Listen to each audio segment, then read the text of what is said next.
Sudden death among healthy working age people worldwide is skyrocketing. Here in America, it was up 40% during the third and fourth quarters of 2021. Edward Dowd is the author of the book Cause Unknown: The Epidemic of Sudden Deaths in 2021 and 2022. He contends a 10% jump would have been a 1 in 200-year event, but the 2021 jump was 40%. Might COVID 19 have skewed the numbers, or was it something else? Here's a look at Gary Lane's interview. 2020, it was mostly old folks who died of COVID with comorbidities. Then there was a sudden mix shift in 2021 and 22 and continues in 23. And my work and my partner's work points to something that happened with the employed of our country. It's been detrimental to your health to be employed in 21 and 22. And we examined the Society of Actuaries, which is an industry group for insurers that does surveys. In August of 22, they came out with a survey for their group life policyholders. And group life is a specific policy for those who onboard to Fortune 500 or mid-sized companies. You get this death benefit as kind of a freebie when you onboard, and you get one or two extra salary. Should you die, you get that. Your family gets that, or your beneficiary. You have to be employed at the time you get it. Well, this is a great business for insurance companies. And in 2021, the whole industry experienced 40% excess death in ages 25 through 64.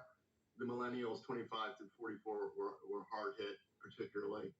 The group life policyholders generally die at 1/3 the rate of the general U.S. population in any given year. And in 2021, I just said they had 40% excess death. The general U.S. population had 32% excess death. Well, it seems like, tell us about some of these unexpected sudden deaths. It seems like there are a lot of them. I mean, just from a Google search, you can find like a lot of 12, 14, 16, 18-year-olds that are just dropping dead suddenly. Tell us more. Right. And in my book, I talk about sudden death, and we look at the sudden deaths of athletes, which, did it happen before 21? It did. There was a study in 2006 by the Lausanne Institute in Switzerland that showed over the course of 38 years, they found 1,101 sudden athletic deaths, which is about 29 a year globally. We'd be lucky to have a month with just 29 since 2021. In my book alone, there's hundreds and hundreds of examples. So something's changed. I obviously blame the vaccine because that's what's changed and mandates. And, the naysayers will tell me it's COVID, long COVID. Well, if that's the case, why did it not affect the young in 2020? And so we have a health problem, a national health crisis, and at the very least, it should be examined and discussed openly. Unfortunately, the vaccine is a taboo subject, and it's not allowed to be discussed in the mainstream media or pretty much anywhere near health authorities. So this is a problem that needs to be reckoned with. We need a national discussion about it. And, if I'm proven wrong, that's great. But unfortunately, on Wall Street, when we see statistics like this, and trend changes like this, we become quite alarmed. And that's what I do for a living. Yeah, it gets your attention. And I want to remind people that you're not a medical doctor, but you've done a lot of research on this for your book. So what did medical professionals speculate is the probable cause of all these sudden deaths? Do they agree with you? Well, it depends on where you fall down on the issue.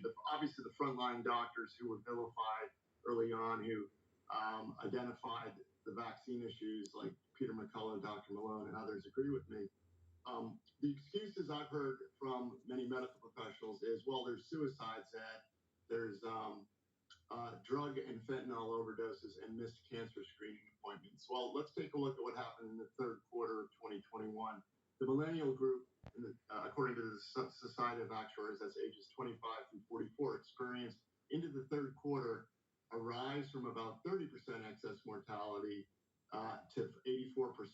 Very sudden, rapid change. So I call that an event. I call that the mandate event in the fall of 2021. And to say that Fortune 500 and mid-sized company employees had a suicide pact doesn't make any sense to me. To get your claim, you have to keep your job. Fentanyl users and heroin users don't stay employed very long, and it's also suspicious they decided to overdose in the same quarter. And then the missed cancer screening appointments doesn't make any sense. I'm 56, never had one. It's something that young folks don't tend to do. So this is, and for all three to have occurred simultaneously is nearly impossible. So there is an event that occurred in 2021. If the doctors can explain that to me, we had already gone from the original Wuhan variant to Delta, and Delta didn't seem to do this damage in the summer, and Delta was all over the place in the summer. So somebody needs to investigate this. I have my definitive conclusion in my estimation is the vaccine. I'll be proven wrong until, and right now I don't have anybody coming up with an excuse that makes any sense to me or anybody else, quite frankly. Okay, the book is Cause Unknown, The Epidemic of Sudden Deaths in 2021 and 2022. Edward Dodd, thank you for sharing those insights. We appreciate it. Still ahead. Bump them, ram them, sink them. It's in the shot. I told you bastards are going to kill you. You wouldn't listen to me. Sorry.